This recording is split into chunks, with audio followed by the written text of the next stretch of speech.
Some places don't feel like a destination, they feel like a memory.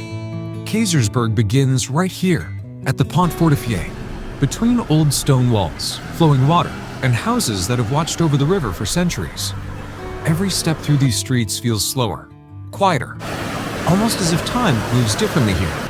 The water carries the silence through the village, while timber, stone, and half-timbered facades tell stories.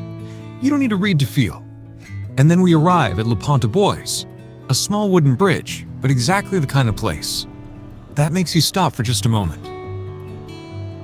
We step onto the stairs leading up to the castle. The path winds upward through dense greenery, step by step between trees and shrubs. Then, suddenly, the view opens over Kaysersberg, framed by an old stone wall and the green hillside.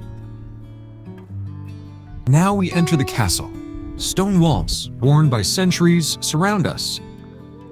We begin the climb up the tower, step by step, following the same narrow path that once served as lookout. Built in the 13th century, this fortress once watched over the valley below, guarding the routes that passed through the Alsace. At the top, the view opens in every direction, rooftops, vineyards, and rolling hills stretching into the distance.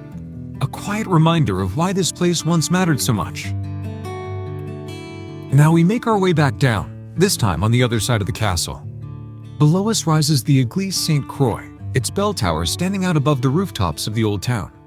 As the path descends, the outer walls of the village come into view, remnants of the fortifications that once protected this place. We enter the village through its old stone walls and continue deeper into the heart of Kaysersberg. Our view now falls on the town hall. Before we pass by the Église Sainte-Croix, then the square begins to open. At its center stands a stone fountain, surrounded by some of the village's most beautiful half-timbered houses. The origins of the Église Sainte-Croix date back to the 13th century, and its architecture combines Romanesque solidity with Gothic forms. Particularly striking is its richly decorated portal.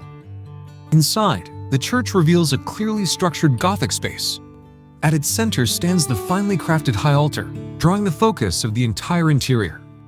Kaysersberg is one of the best-known villages along the Alsace wine route, and today relies strongly on tourism without losing its historic character.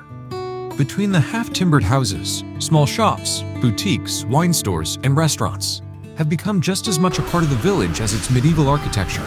It is precisely this connection between built heritage and everyday life that makes walking through Kaysersberg so distinctive. And even in the smaller details, this welcoming atmosphere becomes visible. In front of one of the shops stands a pink bear, whose moving arms make it seem as if it is gently inviting visitors into an embrace.